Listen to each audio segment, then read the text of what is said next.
ہجر ڈرامے کی ایپیسوڈ 2 کے ریویو کے ساتھ میں حاضر ہوں۔ ہم نے دیکھا جو اس ڈرامے میں دکھائیں گے وہ کل ایک ڈائلاگ کے ذریعے رائٹر نے بتا دیا کہ یہ ڈرامہ اصل میں کس چیز کے اوپر بیس کرتا ہے، وہ ڈائلاگ میں آگے آپ کے ساتھ شیئر کرنے والی ہوں۔ اور ہم نے بھی لاسٹ ایپیسوڈ میں دیکھا تھا کہ وہ لائبریری میں تھی، لڑکی سبوہی، اور وہ اس کا جو منگیتر ہوتا ہے معید وہ اسے لینے آ جاتا ہے اور پھر وہ اسے گھر چھوڑ کے چلا جاتا ہے۔ دکھاتے ہیں کہ یہ کتنی ڈسٹرب ہے،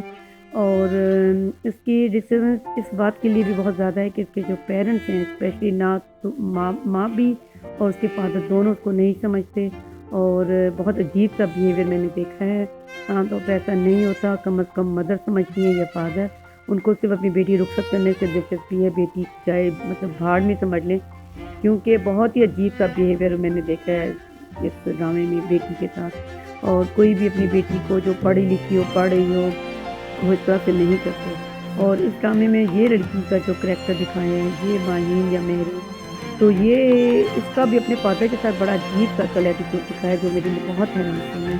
دیکھنے میں ماشاءاللہ پڑھی لکھی لڑکی ہے، سوبر سی لگتی ہے، لیکن اس کا اپنے والد کے ساتھ بڑا عجیب سا ایٹیٹیوڈ ہے۔ ابھی نہیں پتا ہے کہ یہ اس کے اسٹیپ فادر ہے، لیکن بہرحال اس کا رویہ اور ناقابل برداشت تھا کچھ، اور مدد کو سمجھا رہی تھی، لیکن اتنی ایج میں تو والدین کی عزت اور احترام کے بارے میں بچوں کو پتہ ہوتا ہے، اور جب وہ اپنے نقاب کے بارے میں بات کرتی ہے تو اس کا بالکل ڈفرینٹ موڈ ہو جاتا ہے اور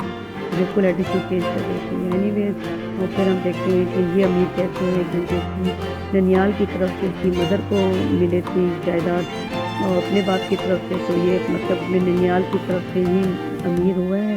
تو وہ لڑکی بالکل صحیح کہتی ہے سبوئی کی اس کی اپنی کیا کوئی کوشش ہے یا اس کی اپنی کیا کوئی شخصیت ہے۔ اور بہرحال اس کے بعد ہم نے یہ دیکھا کہ جو ہیرو ہے اس ڈرامے کا، اس کے گھر اس کے بھائی اور بھابھی اس کو کار گفٹ کرنا چاہتے ہیں جو وہ لینے سے انکار کر دیتے ہیں، اور مجھے لگتا ہے اس نے بالکل ٹھیک کیا۔ اور کیونکہ آج کل کچھ بھی مفاد کے بغیر نہیں ہوتا، ہم دیکھیں گے آگے جا کے کہ ان کا کیا مفاد تھا۔ اور سبوئی کو جو گھر کا ماحول ہے اس نے بہت ڈسٹرب رکھا ہوا ہے، میں بہت حیران ہوں، وہ پڑھنا چاہتی ہے اور پیرنٹس کو پڑھانا نہیں چاہتے۔ تو اس کی مدر کی بات اپنی جگہ بالکل ٹھیک ہے کہ وہ کہتی ہیں کہ تم وہاں راج کرو گی، اور مڈل کلاس کی فیملی کی مائیں شاید اسی طرح ہی سوچتی ہیں، اور ان کی شاید اپنی الگ مجبوری ہے کہ وہ خود انہوں نے تنگ دستی دیکھی ہوتی ہے تو وہ چاہتی ہیں کہ ان کی بیٹی یہ تکلیف نہ دیکھے۔ اور یہ بڑا عجیب کہ والدین چاہتے ہیں کہ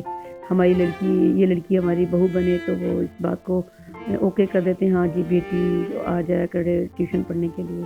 اور میں اس چیز کو بہت مطلب اس چیز کو کنڈیم ہی کرتی ہوں، کیونکہ یہ بہت غلط طریقہ ہے کہ لڑکی اور لڑکے کو ساتھ بٹھا کے رکھنا اور پڑھائی کے بہانے، اور تاکہ وہ لڑکا لڑکی میں دلچسپی لے اور پھر اس کی شادی ہو۔ تو بہرحال، اور لیکن سبوئی کے گھر کے معاملے میں یہ بس جو بات مجھے اچھی لگی ہے کہ بہنیں کم از کم بہن کو سمجھتی ہیں، وہ ایک دوسرے کو سپورٹ کرتی ہیں، وہ اپنی بہن کی تکلیف کو بھی سمجھتی ہیں، اور جب وہ رونا چاہتی ہے تو ماں باپ تو نہیں اس کو سنتے، اس کی تکلیف کو نہ سمجھتے ہیں کہ وہ کیا چاہتی ہے، وہ تو صرف فیصلہ کر دیتے ہیں، لیکن بہنیں اس کو سنتی ہیں، اس کی تکلیف دور کرنے کے لیے بات کرتی ہیں۔ تو یہ ایک اچھی بات ہے، کم از کم بہنیں بہنوں کے ساتھ کھڑی ہیں، اور یہ ہونا بھی چاہیے۔ اور مدر جو سمجھاتی ہیں اس لڑکی کو وہاں پہ تمہیں آرام ملے گا، ایس ملے گی، تو وہ اپنی جگہ بیچاری دیکھا جائے تو ٹھیک ہے۔ اور ظاہر ہے ایک مڈل کلاس کی ماں کیا کر سکتی ہے، لیکن ان کو یہ دیکھنا بھی بہت ضروری ہے، ہو سکتا ہے کہ بیٹی کی مرضی نہیں ہے تو یہ شادی کیسے کرنا ہے، اور لڑکی کی وجہ مرضی ہونا بھی ضروری ہے۔ اور ہم نے یہ بھی دیکھا کہ جو یہ ہیرو صاحب ہیں وہ اس لڑکی میں انٹرسٹ لے رہے ہیں، اور وہ اس میں دلچسپی شو کر رہے ہیں، یہ آگے جا کے پتہ لگے کہ یہ کتنی اس کے ساتھ ہمدردی رکھتے ہیں اور کتنا اس کے ساتھ دیں گے۔ اور یہ وہ ڈائلاگ جو میں آپ کو سنانا چاہتی ہوں۔ ہم کیسے معاشرے میں رہتے ہیں نا، وقت سے پہلے لڑکیوں کی اتھارٹی غلط ہاتھوں میں دے دی جاتی ہے۔ جی ہم دیکھ سکتے ہیں کہ اس نے یہ بات اس سے شیئر کی اور یہی کہانی کو آگے بڑھائے گی بات۔ چلیں میں نیکسٹ کسی ویڈیو میں آؤں گی، مجھے اجازت دیں، شکریہ۔